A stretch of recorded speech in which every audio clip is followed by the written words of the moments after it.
Alô, vocês, meus amigos queridos da jornada, da história da igreja na Europa. Eu estou de volta em Atenas, onde nós falaremos nesta segunda aula sobre o apóstolo Paulo, sobre a igreja na Grécia.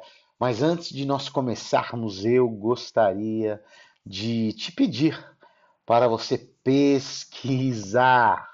Ora, pesquise, faça o teu dever de casa.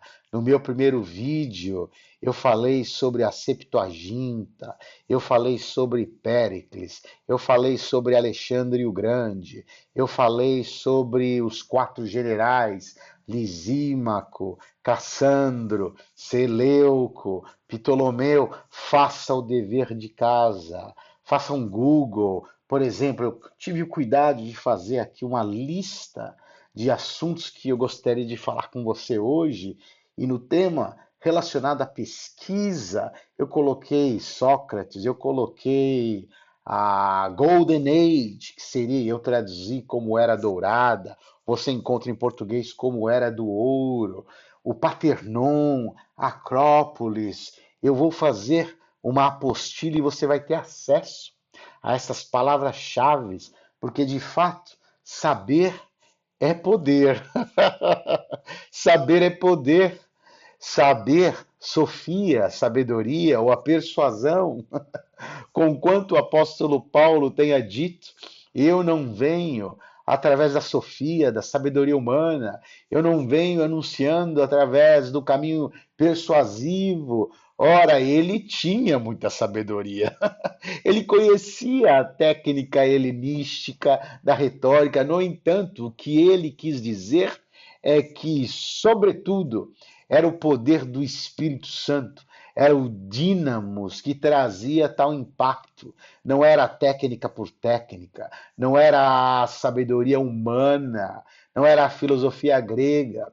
Pois bem, isto posto, eu estou falando com um grupo de brasileiros que querem vir à Europa. Se for um grupo de brasileiros que estiver planejando uma missão no Japão, nos Estados Unidos ou no próprio Brasil, o meu approach, a minha abordagem seria diferente. Eu estou falando com um grupo que quer estar e entender como navegar, como responder, como andar num contexto pós-cristão na Europa.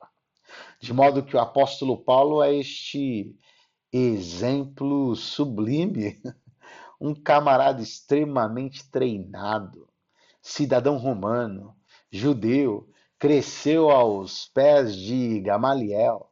E mais ainda, ele era formado e treinado na cultura helenística, ele sabia das histórias dos poetas da filosofia, e por isso que ele fora capaz de anunciar com tanta propriedade, de anunciar com tanta força o evangelho de Jesus, porque não era apenas o conhecimento da Sofia, a sabedoria humana, ele tinha o poder do Espírito Santo de Deus. Portanto, saber é poder. E, sobretudo, quando este conhecimento, esta sabedoria, este poder intelectual, ele é ungido com o poder e a força e a graça do Espírito Santo de Deus.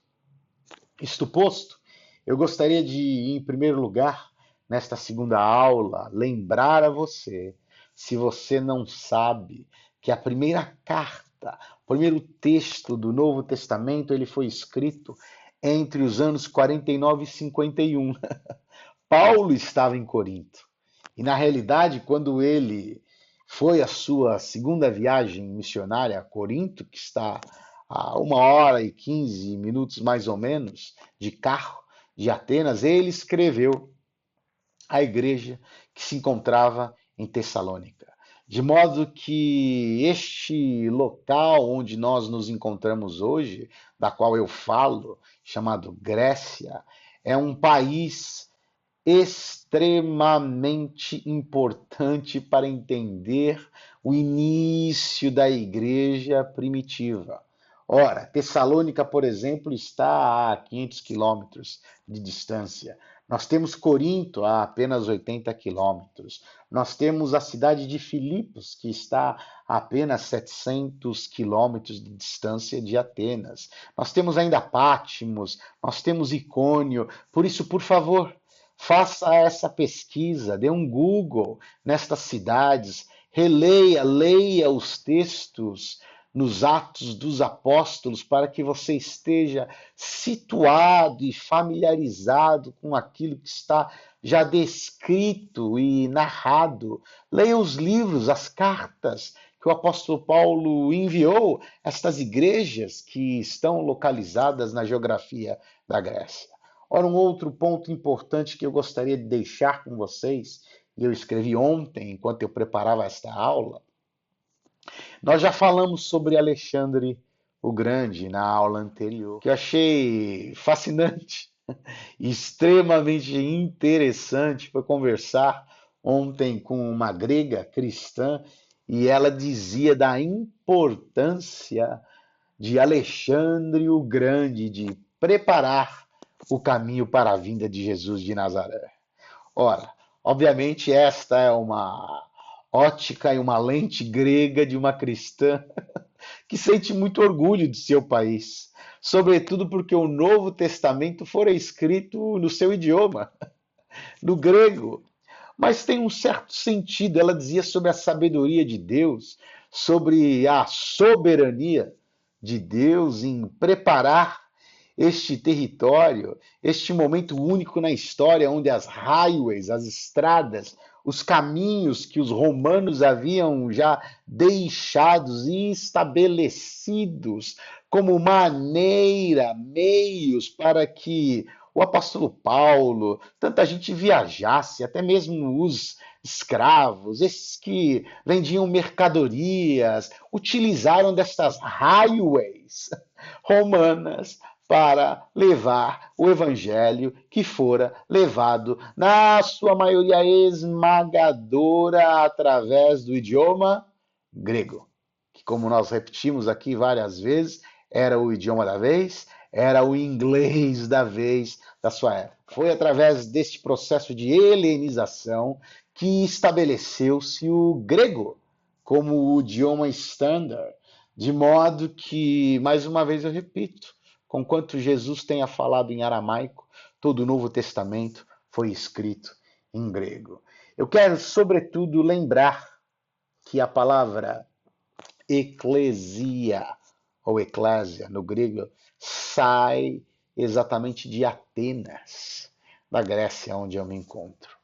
Pois bem, eles se reuniam, era uma assembleia, onde significa aqueles que vêm, que saem, vêm para fora, eles saíam das suas casas e eles ouviam um discurso de alguém que falava sobre as questões da comunidade, da cidade, e eu havia dito na aula anterior, esse discurso normalmente durava 6 minutos, mas é desta palavra eclésia que Jesus utiliza para trazer o significado daquilo que nós estamos comentando que é a igreja. Nos 3 primeiros séculos, basicamente nos 4, porque foi em 313 basicamente que Constantino ele fez esta virada dos buildings, dos prédios, dos monumentos, dos templos em nome do Deus cristão. Ora, até então, antes de Constantino, era esta eclésia que se reunia. Da definição no grego que se inicializa este processo da igreja primitiva que nós estamos estudando nestas aulas. Ora, a força romana era imensa, mas foi a filosofia e o pensamento grego que prevaleceu sobre ela. O que eu gostaria de abordar com vocês como um exemplo é o que está escrito em Atos capítulo 16 e 17. Seria de grande ajuda se você lesse esses 2 capítulos, no mínimo, para entender as imagens, os vídeos, as ilustrações e aquilo que eu estou trazendo para você nesta aula. Pois bem, dito isto, nós nos recordamos e nós sabemos que em Atos 16, 17, Paulo está saindo da Macedônia com Silas, Tessalônica, especificamente Filipos, quando eles são açoitados, machucados, de modo que naquele momento as cadeias e as correntes na prisão, elas simplesmente caem e eles ficam soltos e libertos, livres para poder correr.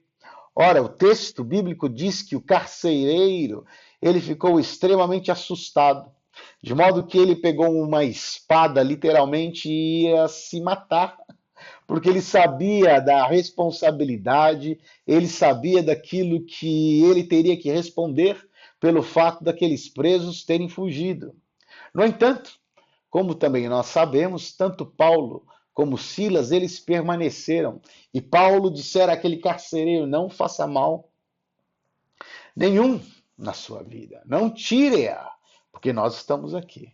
Ora, resumindo, o carcereiro ele vem a se converter, ele traz a sua família também para Cristo, tem uma conversão em família e todos eles são batizados de uma maneira absolutamente sobrenatural, muito mais daquilo que poderia se imaginar e pensar. Isto posto, o apóstolo Paulo diz o texto e segue que ele vem para Atenas. Ora, em Atenas não existia nenhuma igreja, não existia uma comunidade. Nós na Grécia temos essas comunidades que eu havia mencionado e que nós sabemos devido ao fato de que o apóstolo Paulo escreveu cartas à igreja de Corinto, de Tessalônica, enfim. No entanto, ele chega em Atenas e diz o texto que ele começa a caminhar pelo Acrópolis, caminhar por toda aquela trajetória, a jornada que eu mostrei para vocês em vídeos, em fotos, na aula anterior, e ele começa a ter uma angústia, um sentimento de ira e revolta santa, tamanha é a idolatria que existia na cidade. Ora, não existia perseguição, porque a perseguição tinha ficado lá atrás, na Macedônia, em Filipos, em Tessalônica. Ele estava tranquilo, esperando a chegada de Silas. No entanto, ele começa a anunciar e pregar o evangelho onde? Nós já havíamos dito que ele começa a pregar no chamado Ágora, ou na Ágora, que é este mercado, que é esta praça que existia de indivíduos que vinham e iam e se reuniam na Ágora, e ele começa a falar.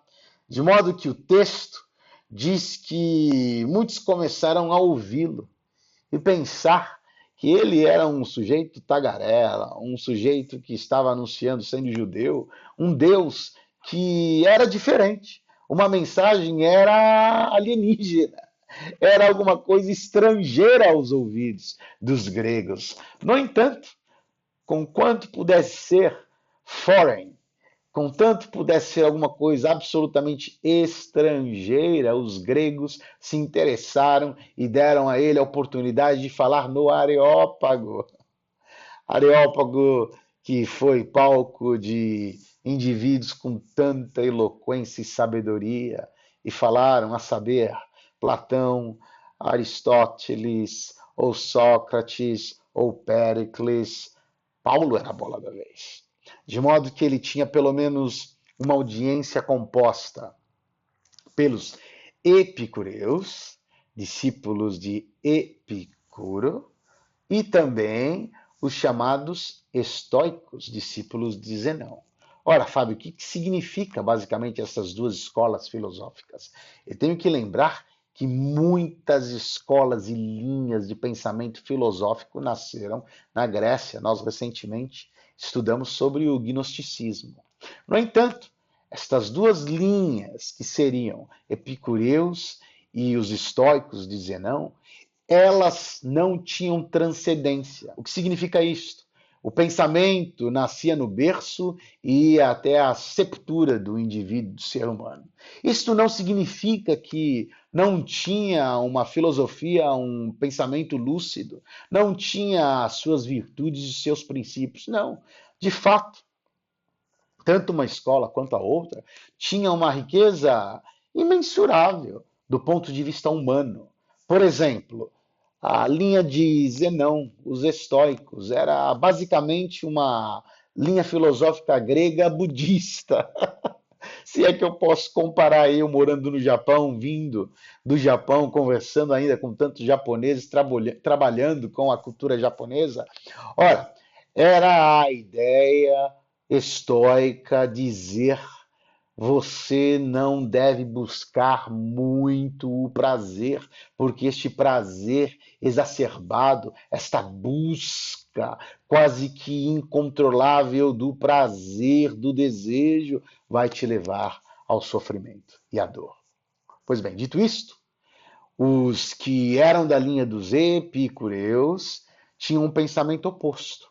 Busque o prazer, busque a alegria, aproveite esta existência, porque você só tem debaixo do sol uma existência, do berço à sepultura. Não há uma transcendência. No entanto, conquanto fosse e existisse um apelo ao prazer, não era o apelo e ao prazer dionisiano, hedonista, mas um prazer de equilíbrio, um prazer moderado. No entanto, quando o apóstolo Paulo começa a pregar, é interessantíssimo, e eu coloquei aqui algumas notas, porque ele fala da persuasão, da sabedoria, ele fala de coisas fantásticas no seu discurso e ele é extremamente calmo e sutil, como ele navega e anda por cima de cascas de ovos para poder chegar ao ponto da ressurreição. Ora, é interessantíssimo quando o apóstolo Paulo fala sobre a ressurreição, porque tanto os estoicos quanto os epicureus, eles ouvem sobre a ressurreição. Eles falam, isso é uma loucura. Nós podemos te ouvir depois, num outro dia, porque eles tinham consciência e eles acreditavam que essa era a única existência que eles vestiam, sendo seres humanos. Ora, o que nós lemos no texto, e eu particularmente fico extremamente feliz porque eu acabo de ver esta rua chamada Dionísio Areopagita, e confirma a história dos Atos dos Apóstolos, porque de fato existiu um indivíduo com nome, com CEP, com RG chamado Dionísio e que abraçou a fé. Ele e mais uns outros, não muitos. E por isso que, para alguns, a vinda de Paulo a Atenas foi uma grande frustração, perda de tempo e um insucesso do ponto de vista ministerial. Ora, eu particularmente não vejo assim. Ora, eu não entendo assim, não leio assim. Ora, eu estou aqui como fruto e resultado deste trabalho que começou no primeiro século com Paulo, com Apolo, com Priscila, com Áquila, e nessa semana eu tenho ouvido testemunhos maravilhosos de gente que fora e continua sendo inspirada naquilo que Paulo fez no Areópago. Isto posto, o que eu queria ler com vocês é basicamente Atos capítulo 17, para que você perceba um pouquinho desta sabedoria de Paulo e que eu e você possamos aprender. Porque Paulo, ele sabia que ele tinha 6 minutos, era o discurso que ele tinha. Paulo, ele usava da retórica, da técnica conhecida entre os gregos e os filósofos, que tinha que ver com a lógica, com a razão, com a persuasão, tinha a ver com a sua expressividade, tinha a ver com a credibilidade. Ora, ele sabia desses critérios e ele utilizou. Dizem os historiadores e aqueles que de fato conhecem a cultura grega a fundo que nos 3 minutos do segundo tempo, ao falar sobre a ressurreição, é expulso de campo. Pois bem, eu quero ler o texto com vocês. E diz assim: enquanto Paulo esperava quem? Silas e Timóteo, em Atenas, porque ele havia deixado mais uma vez aquela região de Tessalônica, Macedônia e Filipos, o seu espírito se revoltava em face da idolatria dominante na cidade. de modo que nós já conversamos na aula anterior sobre a quantidade imensurável, incontável dos deuses. E alguns dos filósofos epicureus e estoicos, acabamos de definir esses dois grupos, ainda que seja uma síntese. Por favor, faça o Google, leia um pouco sobre os epicureus, tanto quanto os estoicos. Contendiam com ele, com Paulo, havendo quem perguntasse: que quer dizer este tagarela? E outros, parece um pregador de estranhos deuses, pois pregava Jesus e a ressurreição. Então, tomando-o consigo, o levaram ao Areópago, pois ele estava no Ágora, dizendo: poderemos saber que nova doutrina é essa que ensinas tu? Posto que nos traz aos ouvidos coisas estranhas, queremos saber o que vem a ser isto, perguntavam. Curiosos, e Paulo, com a sabedoria e com a inteligência. Então Paulo, levantando-se no meio do Areópago, disse: olha só, senhores atenienses, em tudo vos vejo acentuadamente religiosos. Ele não quebrou nenhuma regra de protocolo, ele não chamou o fogo dos céus devido à religiosidade e à idolatria. Não, nada disso. Senhores atenienses, como se for um diplomata. Porque eu, passando e observando os objetos do vosso culto, encontrei também um altar, no qual está escrito ao Deus desconhecido, pois esse que adorais sem conhecer é precisamente aquele que eu vos anuncio. Ponto. O que é fascinante, o que é extraordinário, o que inegavelmente nós não podemos deixar de comentar é que 500 anos antes desta mensagem havia vindo uma praga horrorosa em Atenas e os atenienses invocavam e clamavam todos os seus deuses, Apolo, Zeus, Atenas, e nada acontecia, de modo que alguém chega e invoca o Deus desconhecido e a praga cessa. É Paulo quem usa desse background histórico para poder fazer uma ponte, bridge, entre a sua mensagem e aquilo que era um contexto conhecido no meio dos atenienses. É Paulo que usa da sua sabedoria humana para que a sabedoria divina, a Sofia, a sabedoria de Deus, possa vir sobre ele, ungido ele pelo poder do Espírito Santo, e é capaz de trazer o pensamento cativo, aquela audiência à mensagem que o próprio Paulo estava ministrando. Pois bem, o texto prossegue. Pois esse que adorais sem conhecer é precisamente aquele que eu vos anuncio. O Deus que fez o mundo e tudo que nele existe. Eu gosto disso, porque ele começa a falar daquilo que tem a ver com o cosmos. Ele começa a falar aquilo que, em outras palavras, é o Logos, que na realidade João vai falar, e nós comentaremos da ilha de Patmos também. Ora, são vocabulários e palavras que tinham a ver com aquele contexto no qual Paulo estava imerso, e ele faz pontes e pontes para poder enviar, transmitir, proclamar a mensagem do Evangelho. E tudo que nele existe, sendo ele Senhor do céu, da terra, não habita em santuários feitos por mãos humanas. Ele começa a desconstruir todo aquele paganismo, aquela idolatria de uma maneira sutil. Nem é servido por mãos humanas como se de alguma coisa precisasse, pois ele mesmo é quem a todos dá vida, respiração e tudo mais. Ora, o texto prossegue. De uma só fez toda a raça humana para habitar sobre toda a face da terra, havendo fixado os tempos previamente estabelecidos e os limites da sua habitação para buscarem a Deus, se porventura tateando possam achar, bem que não está longe de cada um de nós. Que viagem que o apóstolo Paulo tem feito através da filosofia, da história, da psicologia, da física. Ora, se existir a física quântica, certamente Paulo estaria invocando também, nesta aula, conceitos da física quântica. De modo que ele diz: pois nele vivemos e nos movemos e existimos, como alguns dos vossos poetas têm dito. Epimênides era tal poeta.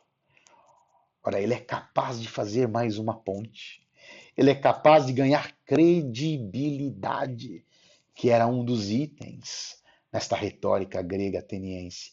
Ele é capaz de chamar a atenção. Ele é capaz de ter a sua audiência. Ele segue dizendo: porque dele também somos geração. Sendo, pois, geração de Deus, não devemos pensar que a divindade é semelhante ao ouro, à prata ou à pedra, trabalhados pela arte e imaginação do homem. Ora, não levou Deus em conta os tempos da ignorância, agora, porém, notifica aos homens que todos em toda parte se arrependam. É a mensagem de Paulo. Porquanto estabeleceu um dia que há de julgar o mundo com justiça por meio de um varão que destinou e acreditou diante de todos, ressuscitando-o dentre os mortos. Não se esqueça, não havia transcendência para esta audiência, epicureus e também os estoicos. Quando ouviram falar da ressurreição dos mortos, uns escarneceram, outros disseram: a respeito disso te ouviremos noutra ocasião. A essa altura, Paulo se retirou do meio deles. E termina o texto dizendo: houve, porém, alguns homens que se agregaram a ele e creram. Entre eles estava Dionísio, o Areopagita, uma mulher chamada Damaris, e com eles outros mais. Esta é a primeira nota, esta é a primeira lição que eu gostaria de deixar com vocês nesta segunda aula. A segunda nota que eu gostaria de deixar com vocês, e tem a ver com a Grécia, tem a ver com o fato que pode ser uma lenda, é uma tradição, ou pelo menos foi uma tradição nos 4 primeiros séculos. Talvez você nunca tenha ouvido falar, mas é interessante notar que Eusébio de Cesareia, este teólogo, historiador que escreve todos os capítulos e trajetória dos 4 primeiros séculos, e todos nós nos debruçamos e lemos as histórias eclesiásticas deste teólogo e historiador, Eusébio de Cesareia. Ele é também quem comenta algo que eu ouvi há algum tempo atrás, uma única vez, e depois nos meus estudos, no meu master em divindade, eu dei de cara com o livro de Justo Gonzalez, que é o livro mais impressionante que eu já li e vi do ponto de vista da história da igreja. Aliás, eu vou estar escrevendo esta semana no portal do Andreoli, e depois eu vou deixar o link na nossa apostila para você ler o que eu vou escrever.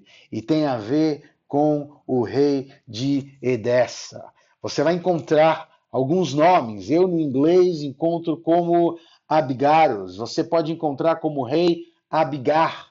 Por favor, faça um Google e leia o mínimo daquilo que tem a ver com este indivíduo. Diz que, na realidade, este homem contemporâneo de Jesus, ele tinha uma lepra. E ele ouve falar de Jesus e envia a Jesus uma carta, dizendo: meu reino é pequeno, mas venha para Edessa. Venha, porque tem espaço para você no meu reino. Porque o rei Abigar sabia que os judeus, eles estavam com tanto ódio de Jesus, que Jesus acabaria sendo morto como ele foi morto. De modo que diz a tradição que Jesus também escreve uma carta ou envia um discípulo chamado Tadeu, de Edessa. Ora, não é Judas, era um outro Tadeu. Ele estava entre aqueles discípulos que Jesus havia enviado de 2 em 2 para expulsar demônios, para poder evangelizar e dizer que o reino de Deus havia já chegado. É este discípulo que chega e vai até Edessa, e o rei, ele é curado, de modo que ele se converte, não uma conversão, constantiniana, mas Justo Gonzalez ele tem este cuidado sutil de dizer que ele se converte e todos aqueles que estavam com ele ao lado dele no seu reinado se converteram a Jesus o Cristo e se tornaram cristãos sem o cristianismo como meio político, religioso e institucional. Uma das coisas mais intrigantes e interessantes está em João capítulo 12. Nós não temos o contexto histórico, concreto, por que que os gregos chegaram a Filipe, a André e disseram, nós queremos falar com Jesus, e Jesus naquele momento disse não, ele sabia, ele estava indo ao Getsemane, ele já estava a caminho da cruz. Ora, Jesus, ele escolheu a cruz, ao invés de ter escolhido a Grécia. Obviamente, eu estou falando daquilo que é uma tradição, daquilo que pode ser uma lenda, mas eu não podia deixar de comentar tal situação e contexto porque tem a ver com a Grécia. Jesus escolheu a cruz e não a Grécia. Jesus escolheu a cruz e não o reinado de Edessa. Ele escolheu a cruz e não a vida mansa e tranquila, e é por isso que no Getsemane, já na iminência da cruz, ele disse, não seja a minha vontade, mas a tua. Por isso que, conquanto ele pudesse o seu suor se transformar em gotas de sangue, tal era a sua aflição, ele sabia que o caminho era a cruz, não era a Grécia. Eu deixo com vocês esta mensagem, esta aula sobre o apóstolo Paulo em Atenas, a sabedoria e inteligência brilhante, a preparação do apóstolo Paulo para pregar neste lugar chamado Areópago, para que você também possa se preparar, porque conhecer, saber, estudar são ferramentas imprescindíveis neste mundo e neste contexto tão pós-cristão, tão cheio de razão e lógica. Nós usamos a razão e a lógica, mas nós damos um salto, o salto da fé de Soren Kierkegaard, para experimentar o poder do Espírito Santo. Até a próxima aula. Tchau.